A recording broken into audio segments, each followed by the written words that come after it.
E aí, pessoal, professor Marcos Freitas aqui para mais uma aula de cálculo numérico. O tópico que a gente está trabalhando é o tópico de equações diferenciais ordinárias e hoje a gente vai ver a introdução aos métodos de passo múltiplo.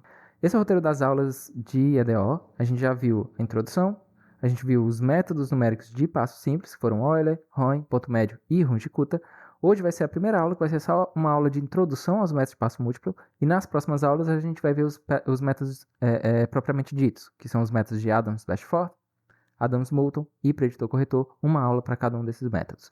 Depois a gente vai falar sobre sistemas de EDOs, EDOs de ordem superior e a conclusão. Anteriormente, nas aulas anteriores, a gente falou sobre o que é o problema de valor inicial, que é o problema que a gente vai partir, que é uma combinação de uma EDO com uma condição inicial, e a gente falou sobre os métodos de passo simples, que todos eles são métodos de Runge-Kutta. Runge-Kutta de ordem n é um Runge-Kutta que tem erro de ordem h elevado a n mais 1. E os métodos que a gente tinha visto anteriormente, Euler, Roy e ponto médio, também são métodos de Runge-Kutta. Na aula de hoje, eu vou falar uma introdução, vou relembrar rapidamente o método de Runge-Kutta, vou falar da definição dos métodos de passo múltiplo, especificar eles para os métodos de Adams, que são realmente aqueles que a gente vai utilizar, que a gente vai ver com mais detalhes nas próximas aulas, e depois a gente vai ver a conclusão da aula de hoje.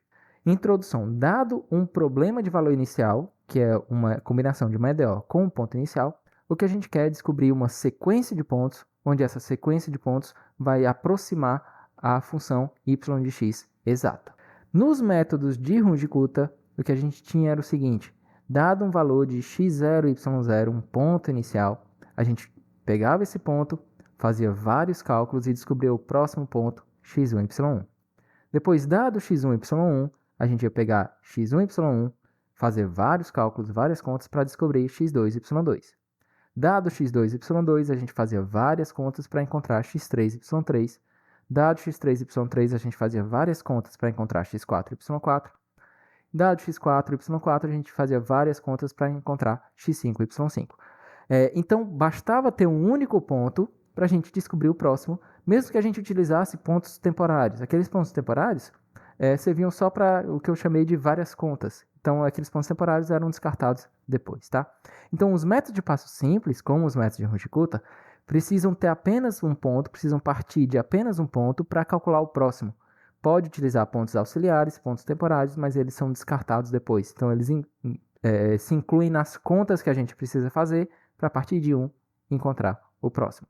Os métodos de passo múltiplo, eles precisam ter vários pontos anteriores. Então, por exemplo, dados 3 pontos, x0, y0, x1, y1 e x2, y2, onde eles não são pontos temporários, são pontos realmente definitivos, a gente vai utilizar esses 3 pontos e a gente vai pegar esses 3 pontos e obter informações dentre eles para poder calcular um próximo ponto. Então, eu preciso ter um conjunto de pontos anteriores para eu descobrir o próximo. Agora que eu tinha x0, y0, x1, y1 e x2, y2, a partir desses 3 pontos eu descobri x3, y3. Agora o que eu vou fazer? A partir de x1, y1, x2, y2 e x3, y3, eu vou descobrir x4, y4. Depois, a partir de x2, y2, x3, y3, x4, y4, a gente vai descobrir x5, y5 e assim por diante. Então, os métodos de passo múltiplo precisam ter alguns pontos para poder descobrir o próximo. Eles são de 2 tipos. São os métodos explícitos, que descobrem o próximo ponto a partir de m pontos anteriores, que foi justamente o que eu mostrei aqui. Eu tenho um conjunto de pontos anteriores para eu descobrir o próximo. Esses são os métodos explícitos.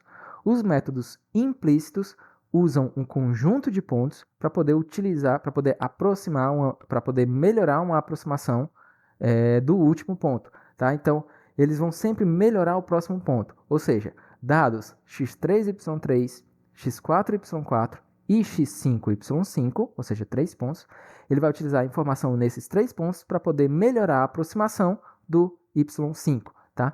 Então, ele vai utilizar m-1 pontos anteriores, nesse caso eu tenho 2 pontos anteriores, e o próximo ponto para poder encontrar uma melhor aproximação para o próximo ponto, tá? Se não tiver ficado muito claro os métodos implícitos, a gente vai ter uma aula só sobre um dos métodos implícitos, tá? Mas a ideia é essa. Eu pego alguns pontos anteriores e o próximo para poder encontrar uma nova versão do próximo melhorada. A gente vai ver casos específicos desses métodos que são os chamados métodos de Adams. Os métodos de Adams, eles funcionam da seguinte maneira, todos eles, tá?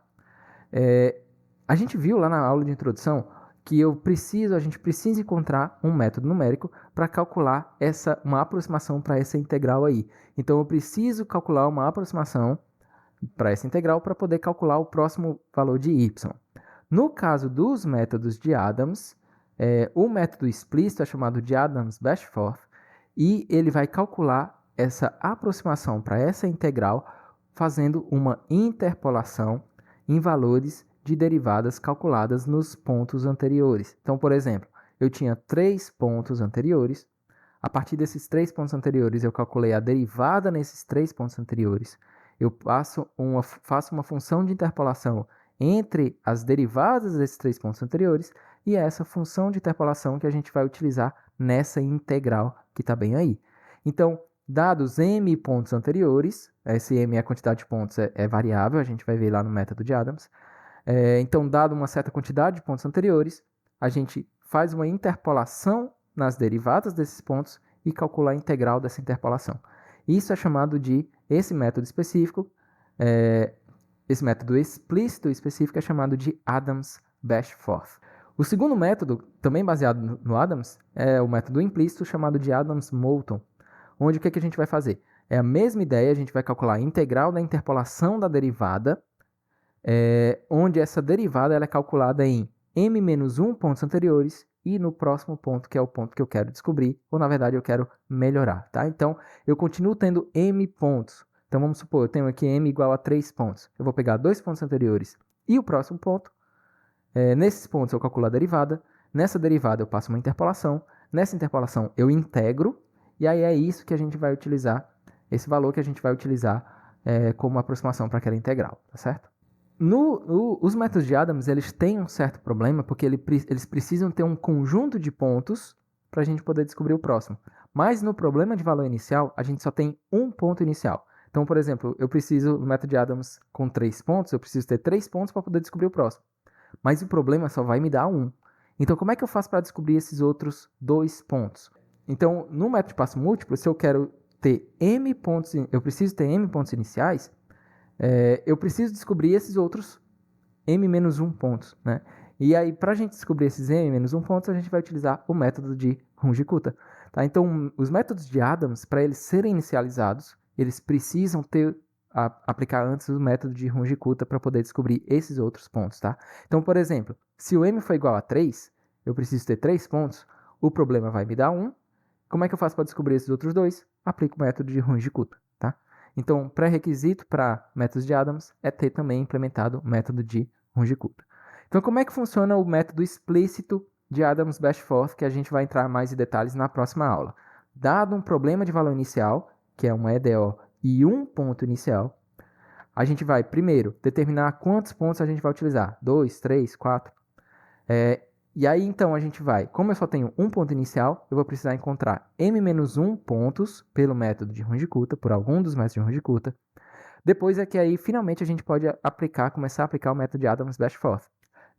E aí, isso vai ficar dentro desse algoritmo. Enquanto não tiver chegado no final, o que a gente vai fazer? A gente vai encontrar o próximo ponto pelo método de Adams-Bashforth, que é uma fórmula que a gente vai ver na próxima aula, tá? O segundo método implícito que a gente vai ver é o método de Adams-Moulton. O segundo método de passo múltiplo é o método implícito de Adams-Moulton, que é muito parecido, só que agora a gente vai ter essa etapa de melhoria. Então, ele funciona da seguinte maneira. O início ele é inicializado novamente pelo método de Runge-Kutta.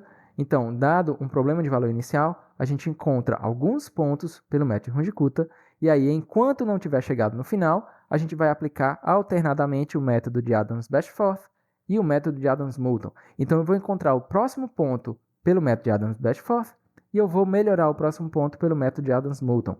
Depois, quando terminar esse passo, para o próximo passo, a gente encontra o próximo ponto pelo método de Adams-Bashforth e melhora o próximo ponto pelo método de Adams-Moulton. Então, o método de Adams-Moulton, que a gente vai ver mais para frente em uma próxima aula, é uma melhoria do método de Adams-Bashforth.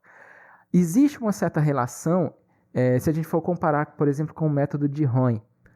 Então, o método de Roy, a gente pensou, quando a gente viu a primeira vez, o método de Roy era uma melhoria do método de Euler. Então, a gente encontrava um ponto que seria um ponto temporário, né? Pelo método de Euler e depois melhorava ele pelo método de Roy. Aqui, muito parecido, a gente vai encontrar o próximo ponto pelo Adams-Bashforth, mas esse ponto é só um ponto temporário, depois ele vai ser melhorado pelo método de Adams-Moulton. O método de preditor-corretor, ele é muito parecido com o método de Adams-Moulton, exceto que ele pode melhorar várias vezes. Então, ele encontra o próximo ponto pelo Adams-Bashforth, enquanto ele puder melhorar, ele sai melhorando, ele vai melhorando, utilizando o método de Adams-Moulton. Então, ele aplicou Adams-Moulton 1, 2, 3, 4 vezes, enquanto ele puder melhorar, tá certo? Mas a inicialização é a mesma, a inicialização a gente tem que encontrar os pontos pelo método de Runge-Kutta, tá? Então, primeiro a gente vai ver o Adams-Bashforth, depois a gente vai ver o Adams-Moulton, depois a gente vai ver o preditor-corretor em 3 aulas diferentes, tá? Comparando com o método de Runge-Kutta, os métodos de Adams, eles têm uma maior rapidez, geralmente. Por quê? Porque a gente vai precisar fazer menos contas para poder descobrir um próximo ponto. Principalmente quando a gente está falando de Adams-Bashforth. Em compensação, eu até mencionei isso lá quando a gente está falando de Runge-Kutta, quanto menos contas, pior a precisão. Quanto mais contas, melhor a precisão, tá? Então, métodos de Adams, eles são mais rápidos, porém eles são um pouquinho menos precisos. Mesmo em métodos com mesma ordem de erro, tá? Então, mesmo o Adams com o erro da ordem de, vamos supor, IH ao cubo, quando eu comparar com o Runge-Kutta, que também tem erro de ordem de H ao cubo, o Runge-Kutta vai sair um pouco melhor do que o método, pelo menos o método de Adams-Bashforth, tá? Por que isso acontece? Porque lá no Runge-Kutta, quando a gente ia calcular a integral, os pontos auxiliares eles estavam todos no intervalo que ia de xi até xi mais 1, entre xi e xi mais h. Então, a gente calculava a integral dentro daquele intervalo com valores que estavam dentro daquele intervalo. Aqui nos métodos de Adams, a gente vai utilizar pontos que estão anteriores ao intervalo. Então, apesar de ser mais rápido, como esses pontos estão mais longe do próximo ponto que eu vou descobrir, acaba que eles têm um erro um pouquinho maior do que os métodos de Runge-Kutta, tá certo? E aí, com isso, a gente encerra a aula de hoje, onde a gente definiu o que são os métodos de passo múltiplo, a gente viu, de certa maneira, o algoritmo geral dos métodos que a gente vai ver daqui para frente e viu algumas propriedades. Nas próximas aulas, a gente vai ver, de fato, os métodos de Adams-Bashforth, que é o método explícito, método de Adams-Moulton, que é o método implícito, e os métodos preditor-corretor. Depois disso, a gente vai ver sistemas de EDO e EDOs de ordem superior, e depois a gente vai encerrar esse tópico, tá? Então, obrigado por assistir e até a próxima. Valeu!